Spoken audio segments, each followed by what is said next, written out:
Hey, it's Philip with G6 Technology Services. In this video, we're going to be setting up a Windows XP lab environment, and I'm going to have a couple of Windows Server 2003 VMs running, and we're going to try to set up some things like domain controller, email server, IIS, stuff like that. And then we're going to have a few Windows XP professional client VMs set up so that we can actually utilize some of those services. So Windows XP is pretty nostalgic for me. I used it the majority of the time I was in elementary and middle school, and I just want to play around with it a little bit, kind of get to see it again. So we're going to have a completely isolated setup here inside of this ESXi instance, which I just have set up for lab use. It's blank, there's nothing here. So we're going to create a pfSense Firewall VM so that we can create an internal network here that doesn't leave this server.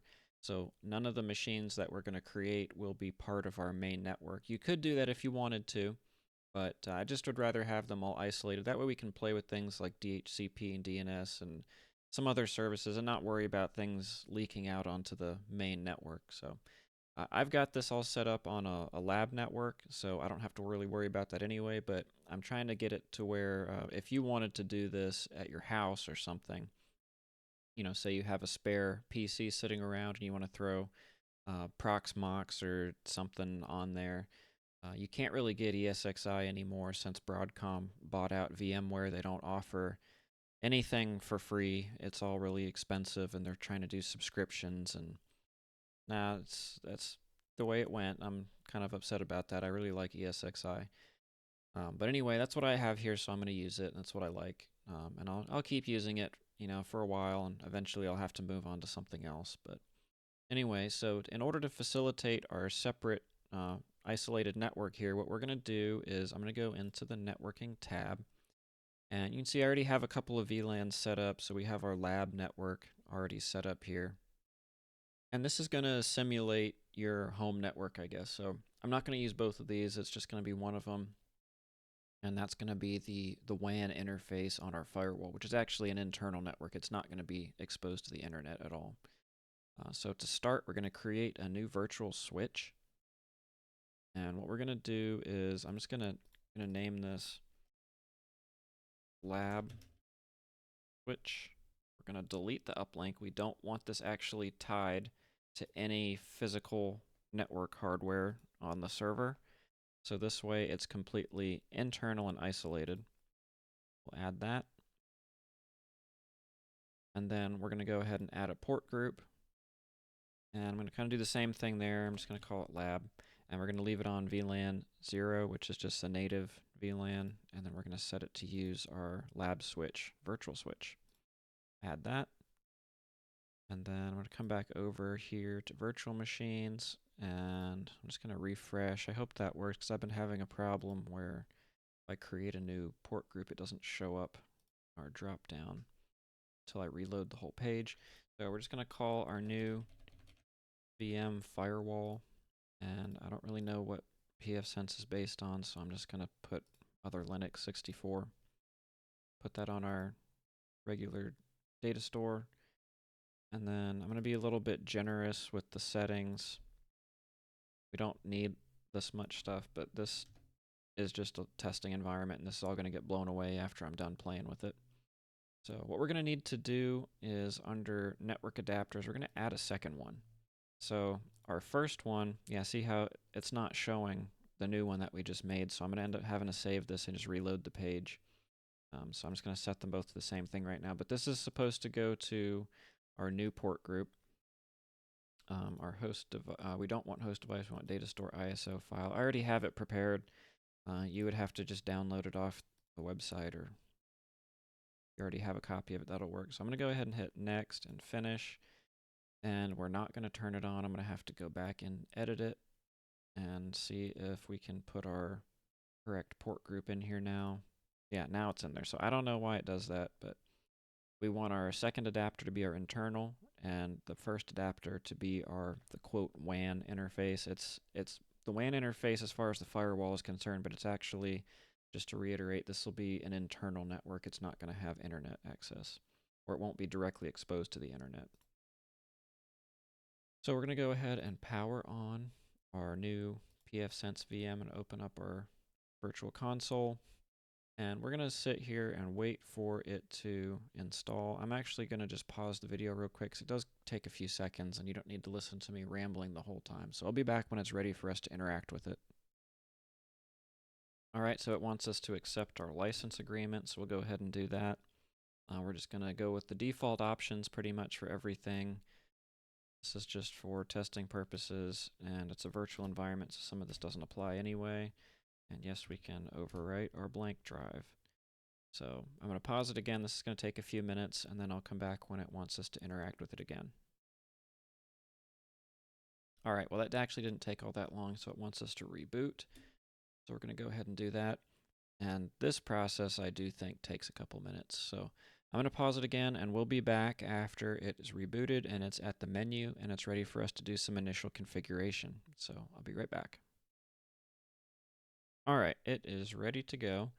So now we're going to have to do some initial configuration. So my setup, like I said, is a little bit different. If you were doing this at home, then your WAN interface should have probably pulled an IP address from DHCP, but the lab network I have this connected to does not have DHCP enabled on it, so we're going to have to set that by hand. So what we do want to do is to verify that our WAN and LAN interfaces are correct, that it chose the correct network adapter. So I know from experience that it did because it chooses the first one for WAN and the second one for LAN, and they're always sequentially numbered with the MAC addresses, so they show up that way. So, but we're just going to verify that. So what you would do is press 1 in the command line thing here, and it's going to show us our MAC addresses and what designator they have. So EM0 ends in 42, EM1 ends in 4C. So what we can do then is we're going to go to Edit and scroll down and expand our network adapter. And so we can see our WAN interface ends in 4.2 and our LAN is 4C. So we don't have to do anything. That's already correct. So I'm actually just going to hit Control-C to cancel that operation because I don't want to change anything. And then we are going to hit 2 and go ahead and configure some IP addresses for our interfaces. So on our WAN interface, which is 1, we do not want DHCP, so we'll hit no. In your case, if this is at home, you may not have to redo this part if it did get an IP from DHCP.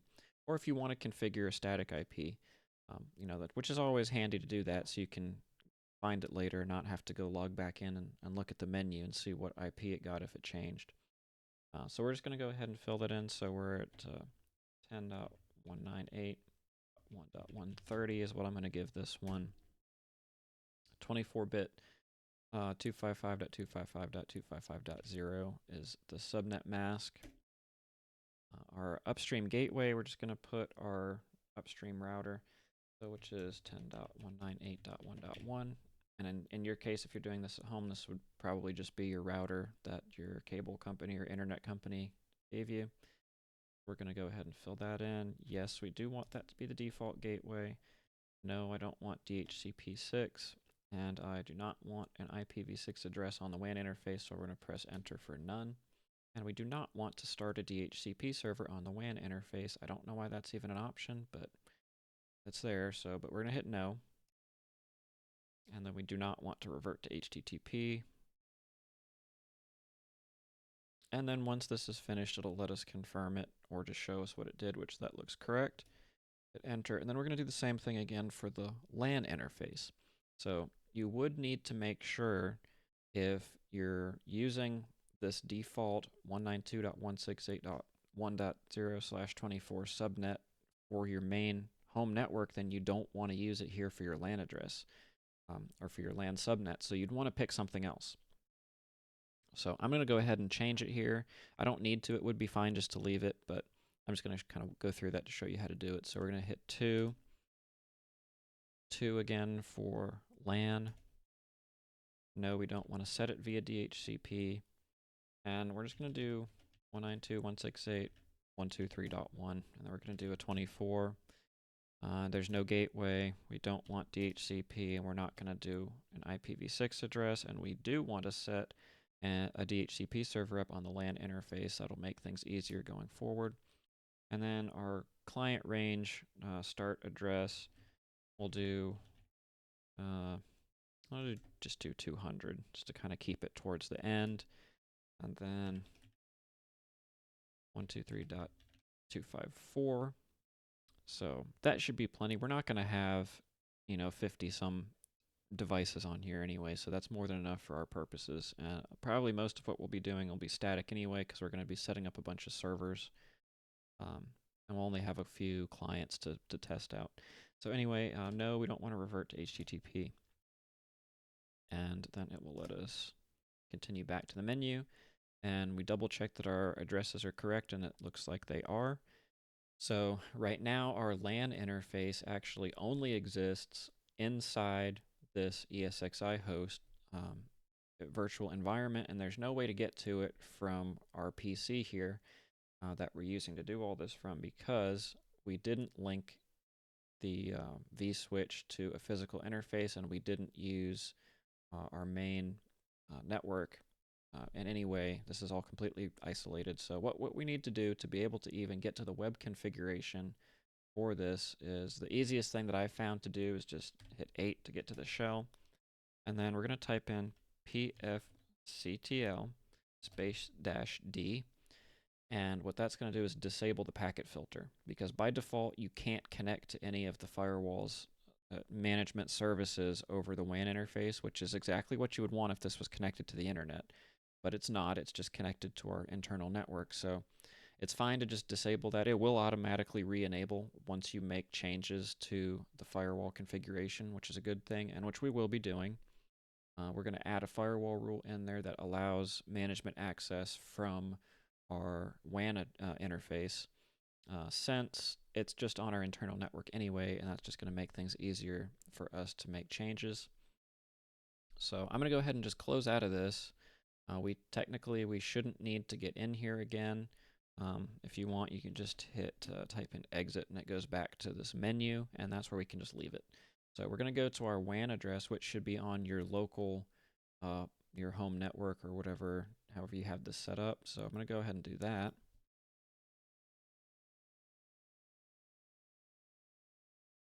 And then here we get a privacy error, which is okay. We're going to skip past that. And then our default login is admin pfSense. So we're going to go ahead and type that in and go through this initial setup wizard. So we're pretty much just going to skip through all this. We'll just leave all that. Your domain, it doesn't matter what you type in. You can leave it like that, or you can just make something up. I don't know. You wouldn't do this in a production environment. If you're using a domain name, you'd want to actually own it. But I'm just going to reuse that. This probably already exists, but I don't care. So we're going to set up our DNS server. It's just I'm going to point it to the upstream gateway. So you can choose whatever you want. It's not going to really matter too much, because we're not going to allow our clients to have internet access. So this would really just be for the firewall itself to be able to check for updates or something, which again, I'm not really concerned with, because it's, in my case, just temporary. But if you're going to set it up and have it last a longer time, you might want to set that up so it can update itself. So I'm just going to skip past that, and then we're going to go and set our time zone, which we're going to be in America/Chicago for Central Time. And then I don't know why it does this, but our static IP configuration always loses our default gateway. So I'm just going to type that in again, and then the rest of this can just stay how it is. We do want to uncheck these two boxes. This is not going to be on the internet. It's going to be on a local network, so we can't have this connected, or it's going to prevent us from being able to connect in from our main network if we're not inside the LAN network that we created.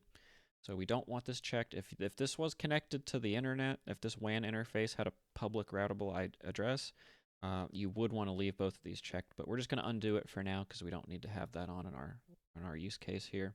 And this is how we had this before. So if you didn't want to type all that in over the command line, you could just leave that blank and reconfigure it here. But we already set that up, so we're going to just go and hit next. And then you just need to choose an admin login. So I'm just going to pick something here.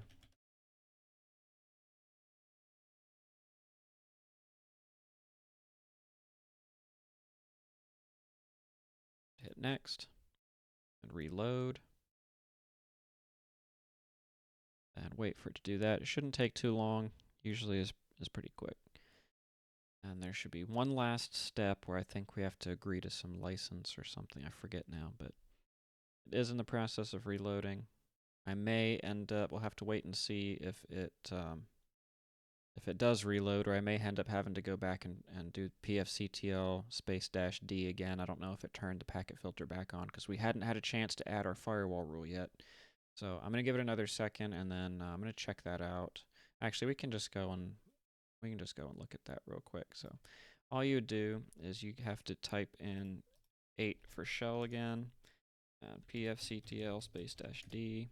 Yeah, it was turned back on again. So now it's loading. So all we have to do is hit finish.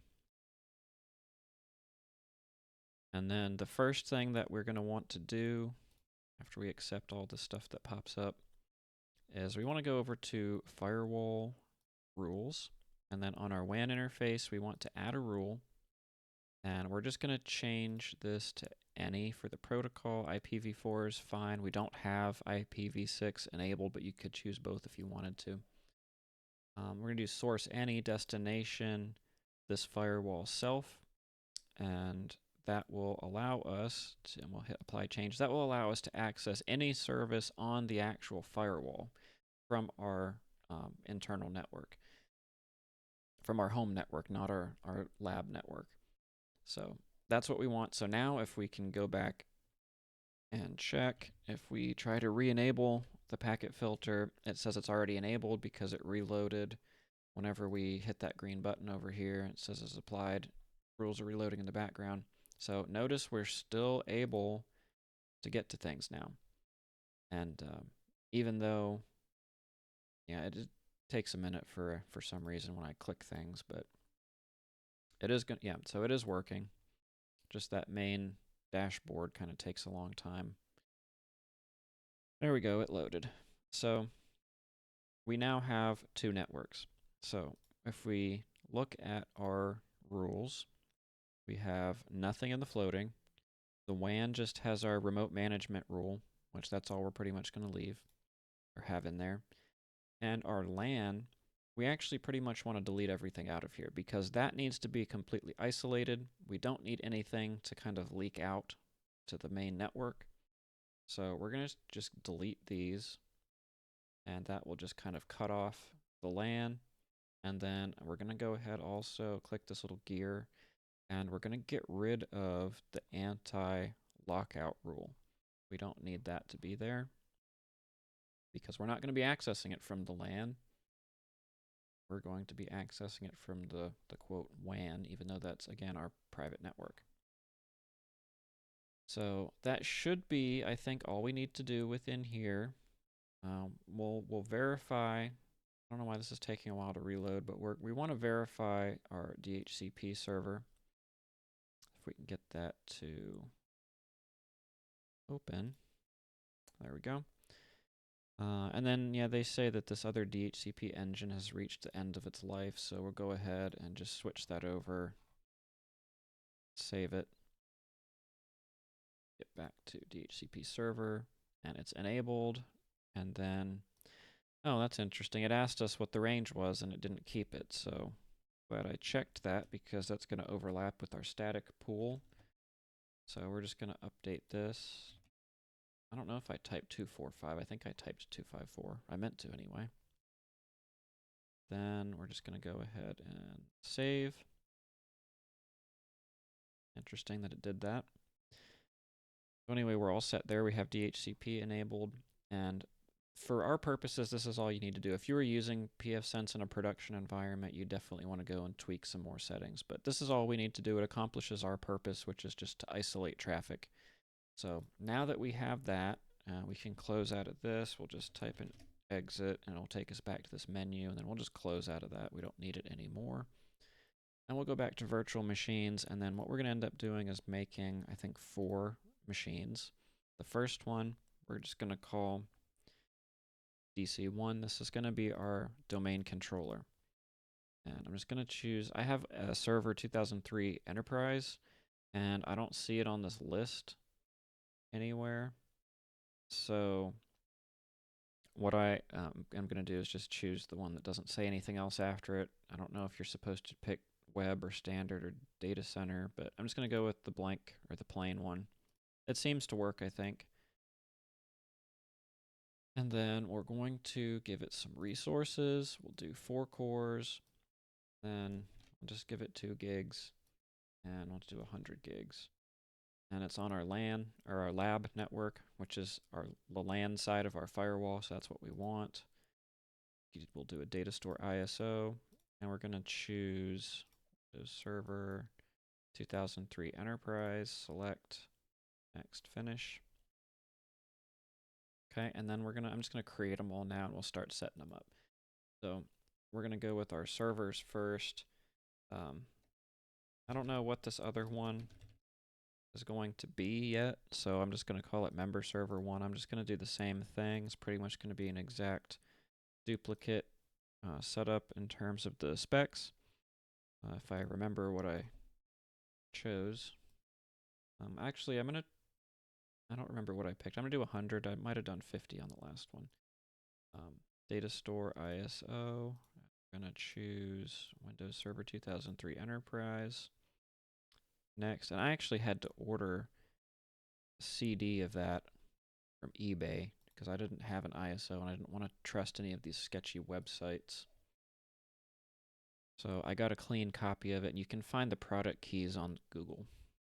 Let's see, XP Client 1,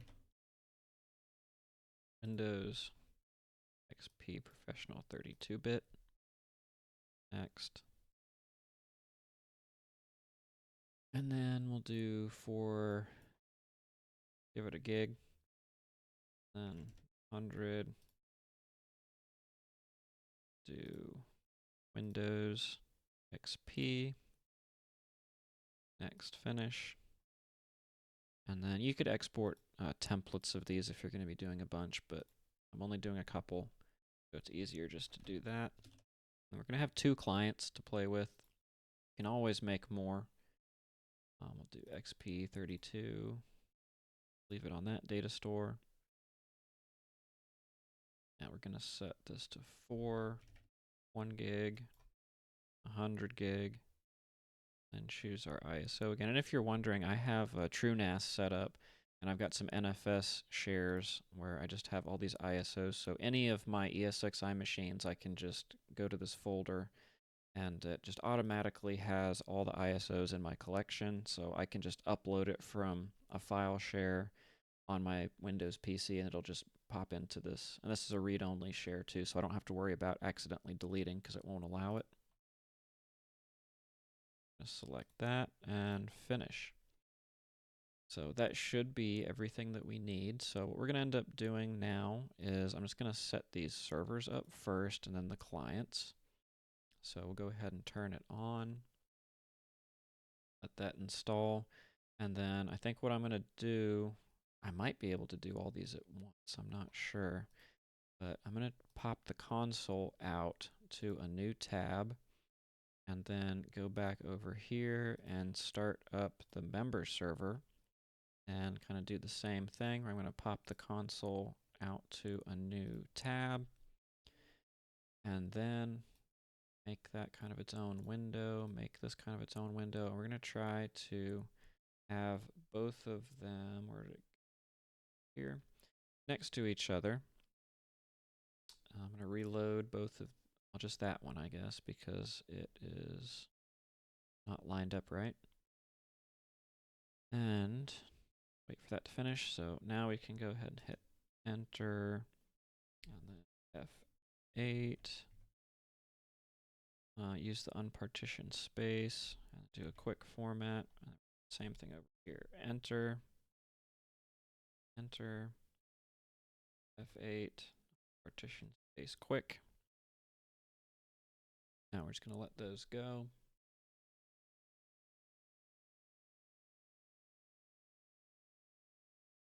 And then while those are going, I guess I can go ahead and get the XP clients going as well. We'll kind of just do the same thing. So we'll power that on, pop it to a new tab. Then I guess I could just do new window. Get that one going. Then pop it to a new window. That one already kind of remembered. Just move that one over there. Yep, so we got our two clients. Then hit enter, F8, and you can see that to this point, the setup for Windows XP and Server 2008 are exactly the same. Just has a different title. Okay, so those are going. And just let those copy. Servers are going. This one I'm just going to refresh. Didn't quite get lined up right. These are going. So I don't know if you want to watch the entire process. It says it's going to take 30 minutes. I don't know if it actually takes that long or not. I think it's a little bit shorter than that, but I don't think we need to sit here and kind of stare at all this going the whole time. So I'll just pause the video and I'll just come back after we're set up, because it's pretty much you just click next and continue until it's ready to go. So you're not going to really miss a whole lot, but I'll pop back in if something interesting comes up. All right, so on our server, it's now asking about regional settings, language settings. So you can just make something up. Doesn't really matter what you put in. And then product key, so I'm going to have to go and find my product key. But again, you can literally just Google Server 2003 product key and it'll come up. So I'm not going to show it on the screen just to avoid any potential issues, but they're out there if you want it. All right, license keys in. So I'm just going to select this per device, and that'll pretty much just give us kind of unlimited number of connections. So in this case, computer name, I'm going to go with DC1. That's our domain controller. And then let me pull up my notes so I can type in my password. I just made something up that I'm using for this video, so I don't have to use my main one that I normally use. Okay, it took that, so I'm going to name this one as well. I don't know, I'm just going to call it server 1 because I don't know what it's going to do yet. It's going to have probably a few different roles.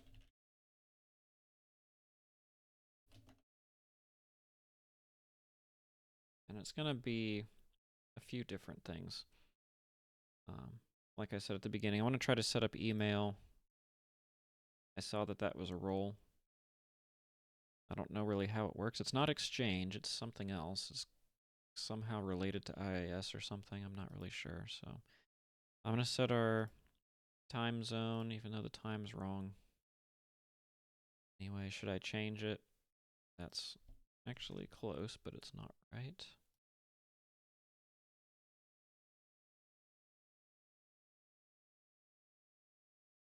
Okay, almost there. And these are not going to have internet time, but I think we can set them up with a kind of internal NTP if we wanted to, because I think I can get the, I'll just point it to the firewall. It's got NTP running on it, so it doesn't have to have access out to anything on the internet. Let's check on these XP clients. So they're kind of at the same thing. You can see the process is very, very similar. Once our name and organization, and then except it skips the product key. Did you notice that? So I'm just going to call these client 1, client 2, just to kind of keep them in line with the actual name that I called the virtual machine.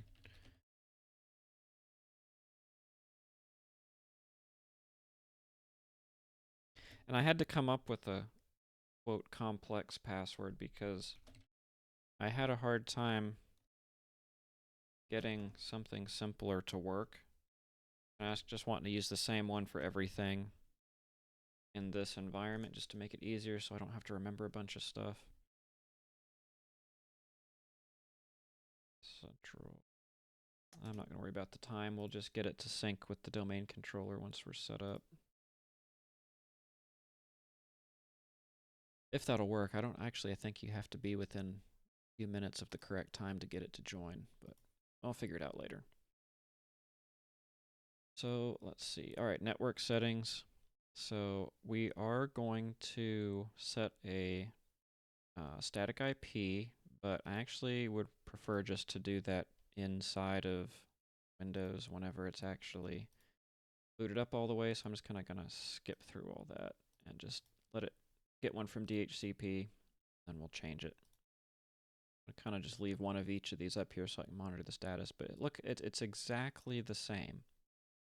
Different color scheme, different logo, and they have some different little blurbs in here about the Windows Server family, and then this is just talking about software updates. But the layout's exactly identical. The steps to do the install are identical, except for, like I said, it skipped asking for a key on XP. It is going to ask for one later. It's going to make us activate, but kind of the same thing there. You can find the keys online, and they're all over the place. So I don't think Microsoft cares about it. It's considered vintage and obsolete. They're not trying to bring in any money now.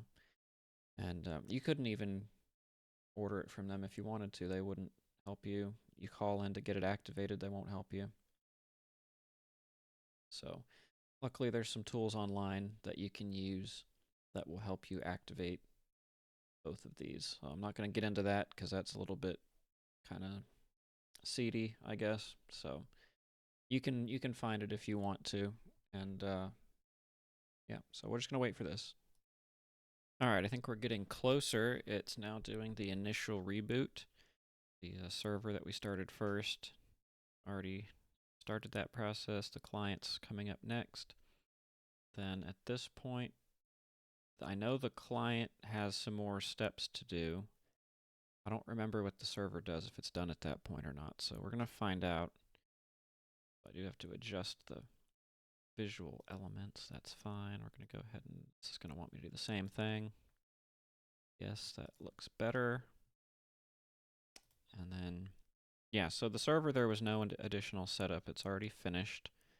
And the clients are just doing whatever they're doing. So we'll just go ahead and get the server set up. So all I'm basically going to do is get IP address set up and get VMware tools installed, which strictly speaking, you don't really have to do that, but I'm just going to do it anyway. Because it gives you a little bit better results. And the screen, like, it's so hard to see, the window's cut off. So we're just going to do that anyway.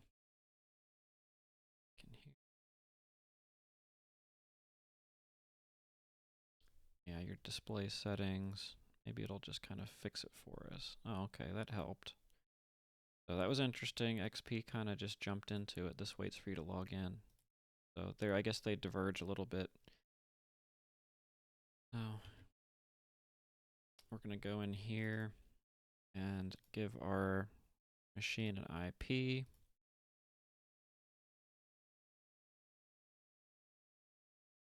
This one, yeah, that one's DC1. We'll do that for our router. And then we're going to be changing the DNS server later to itself because it's going to be running that service, but it's not installed yet. So we're going to do that. We're going to do the same thing over here. Set this all manually. Let me look at my notes and see what I'm. This one. This one's server 1. Be 1 and 2. I left space for a second domain controller in case I wanted to do that. I just like them to be sequential. It doesn't have to be, but I'm kind of weird like that. I'd rather it be sequential. So if I do want to add one, I don't have to change this one.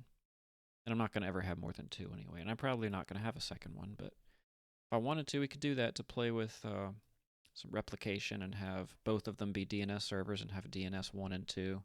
So there actually is a decent chance that I might do that. So I don't think we need any of this.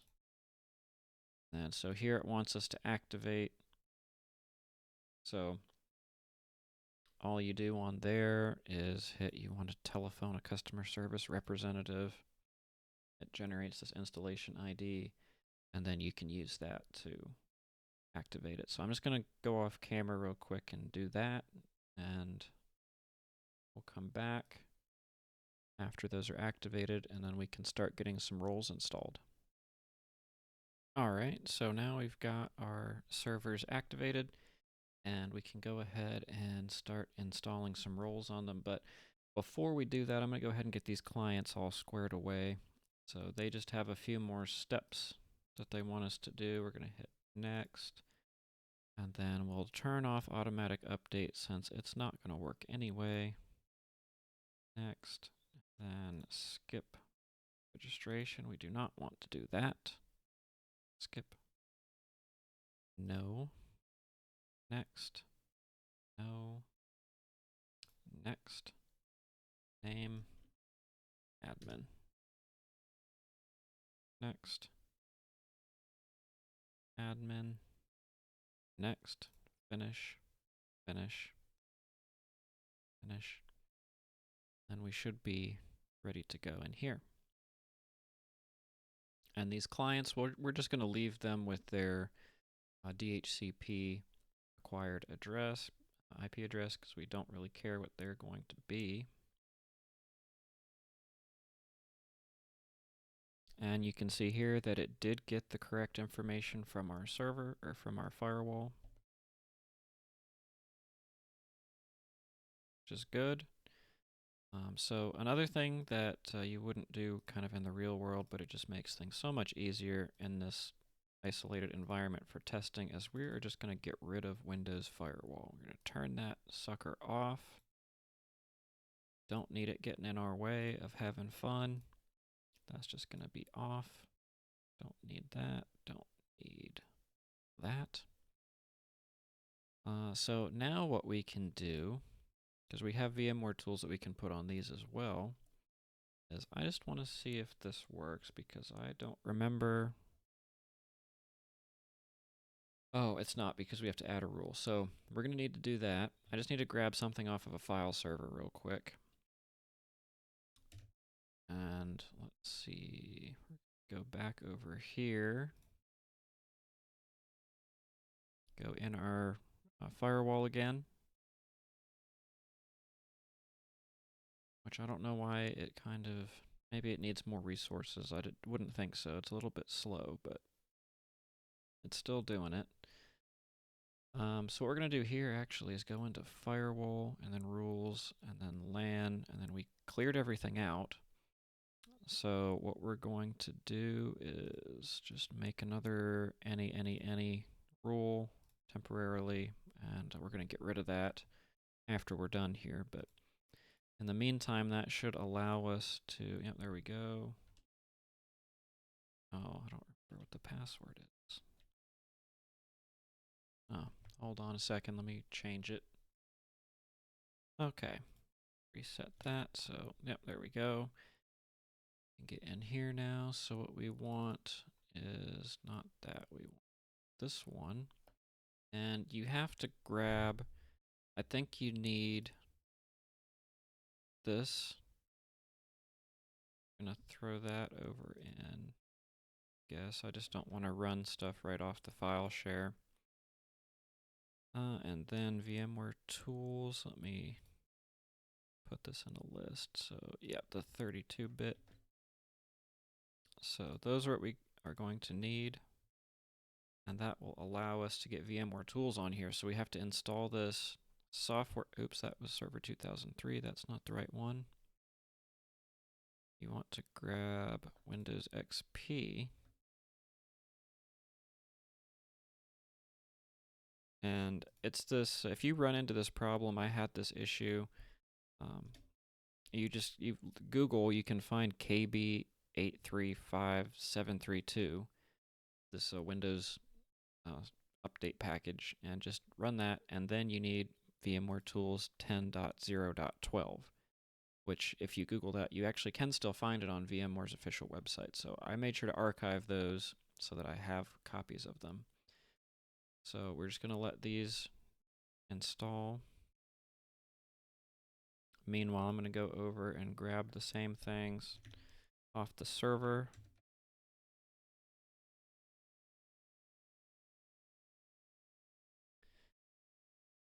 We're just going to get that VMware Tools, then this one,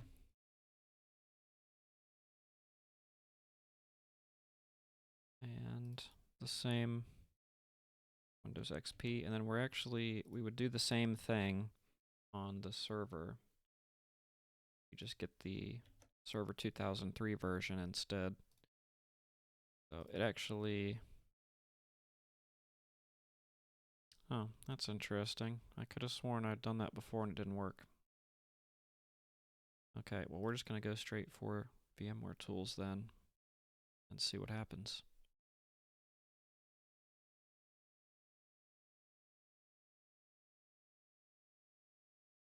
Yeah, it might have been the Windows Server you had to do. I've messed with so many old Windows versions I can't remember, because I know Server 2008, I think you had to do a bunch of stuff before it would work.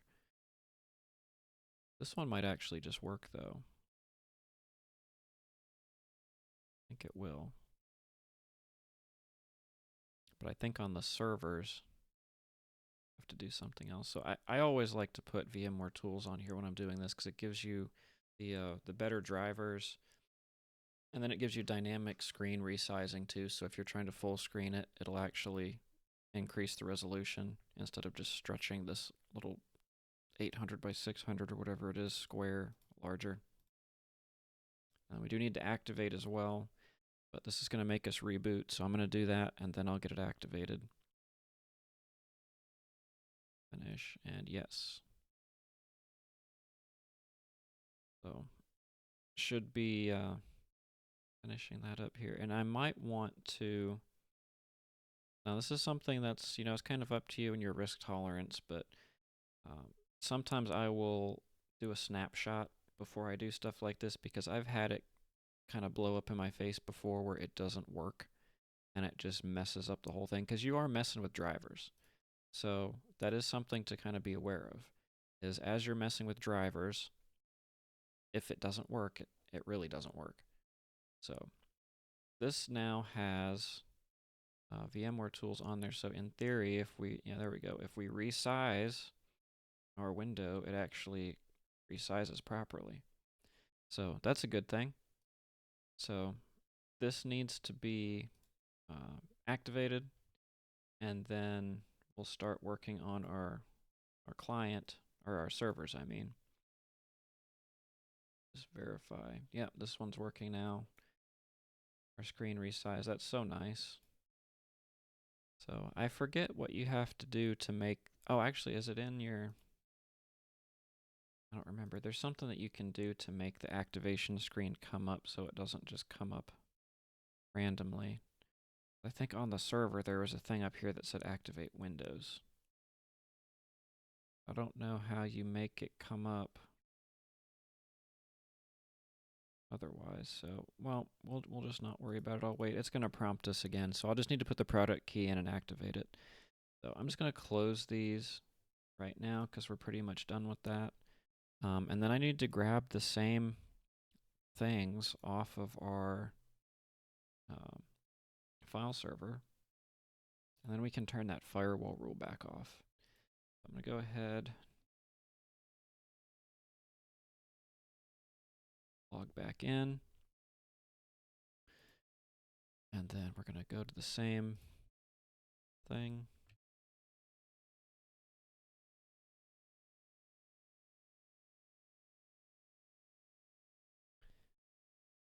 Do the same thing over here.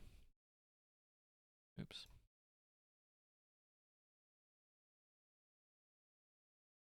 And I have found that it looks like server 2008 is kind of the best like bridge of file sharing. It works on newer. It works. I can connect to it on Windows 10, and I can connect to it on Windows 2000.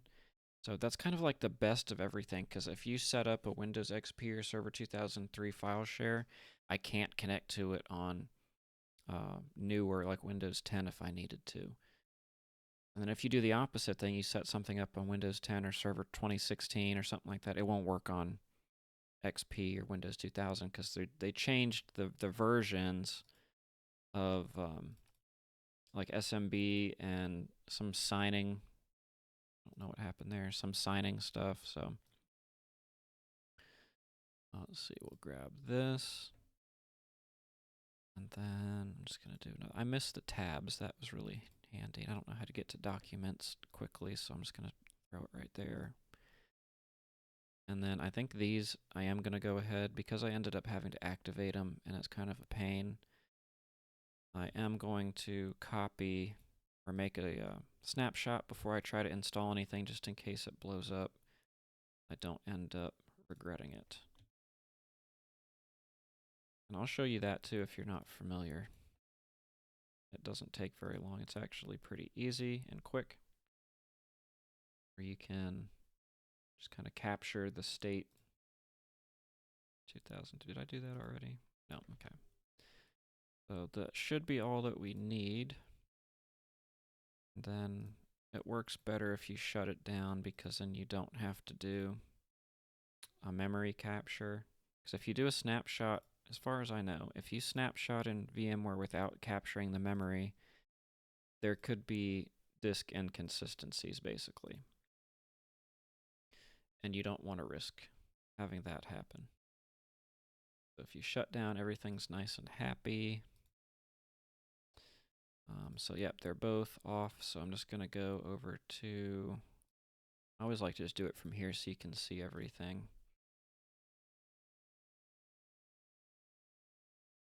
And I just kind of give it a reason why I'm doing it. So that one's okay now. And oops, didn't mean to hit edit. I just want to go into snapshots. This is super convenient. If you're going to be doing anything risky, you can just do a snapshot, and then if it blows up, you just revert, and it's like it never happened. Super useful. So what we're going to end up doing is kind of just the same setup that we had before. I'm going to go ahead and open it in a new window, and then go over here and open it in a new window. Just kind of have one over here, here. Go ahead and log back in. Then I'm going to go ahead and install. Oops, okay, I was talking and didn't mean to do that. Send keys. That doesn't work, by the way. If you're wondering why I didn't just do that, because it's the version is too new. It doesn't work. Log back in.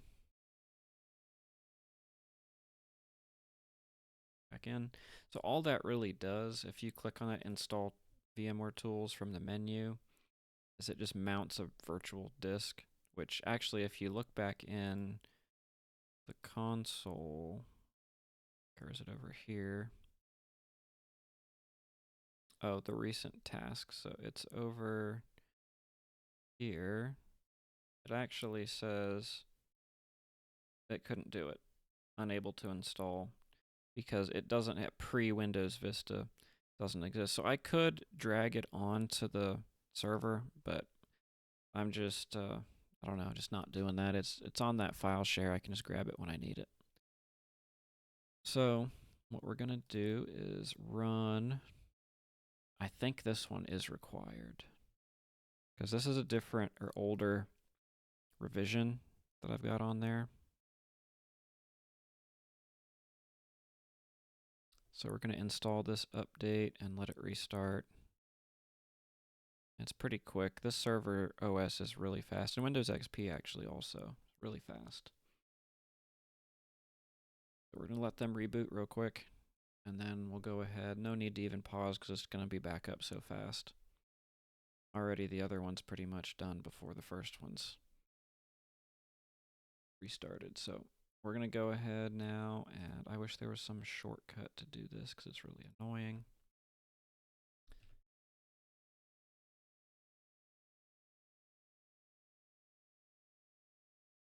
Okay, got that. Do the same thing here.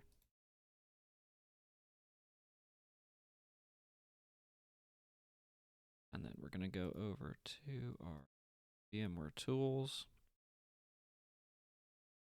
Another thing I like to do is set up remote desktop because it's so much smoother managing over remote desktop. This virtual console is okay, but it's a little bit sluggish. Let that install. I'm just going to close all these just to kind of clean the screen up. And it's going to put all the drivers in that. The best thing, oh. You know, that happened. Let me just do it again. That happened before. I just had to do it again. I don't know if I did it too soon after boot up. Yeah, now it's just working. So I don't know what that was about. I think I just didn't wait long enough maybe and something was still initializing, but just do it again.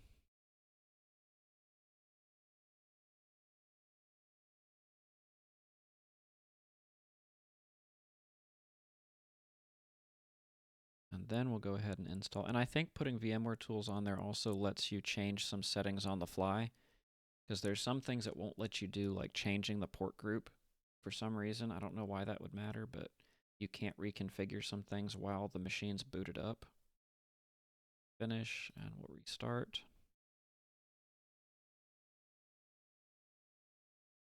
And we'll do the same thing over here whenever it comes up. And I think what we're going to end up doing is, this video is getting a little bit long, so this will just be kind of the basic setup of just getting everything ready and what I'm doing to prepare the environment. And then once this is all done, we'll go and actually start putting some services on. So this one looks like it's finished. So we'll just go ahead and stop that one right here. And then I do still need to actually get, that's going to be fine too. I need to get these activated as well before I forget to do it. And oh, yep. So finally, we have our activation prompt, which I'm going to, it's kind of too short. At least we have a scroll. And then you just do that. I don't think this actually even prompted for a product key at all, which is interesting. But let me go ahead and take care of that. I'm not going to show that anyway, so I don't need to continue recording for that. But I'm going to get both of those activated, and then we'll have everything all set up, and we can start actually deploying some services. So we're going to, in the next video, we're going to get Active Directory installed, DNS, DHCP, and then on our domain controller on DC1, and then on our member server, we're going to try out some of the features like IIS and the email server, which I'm excited to play with. And you know, I don't remember if this comes with, that's kind of annoying that it keeps doing that, but I don't remember if this comes with, oh yeah, Outlook Express. So that's something else I'm excited. We're going to get Outlook Express set up and see if we can link it up to our email server. And then I want to see if I can get Windows Messenger to work. I don't think it works without a cloud service. I don't know if there's a way to make it work just locally, but we'll find out. Or I might be able to even get the server process for it. Sometimes people reverse engineer stuff like that and let you host it yourself. Like apparently some of the internet games, they have figured out how to do the server for it, and they have software that you can install and you can play the internet games. So we might try to get that working too. So that'll be pretty exciting. So anyway, I think that's going to wrap it up for this video. It's getting a little bit long, but like I said, there's going to be another one coming where we're going to start getting some of these services deployed. So I hope you enjoyed. I'm excited to get into some of this stuff. I hope you are too. And take care, and I will catch you in the next one.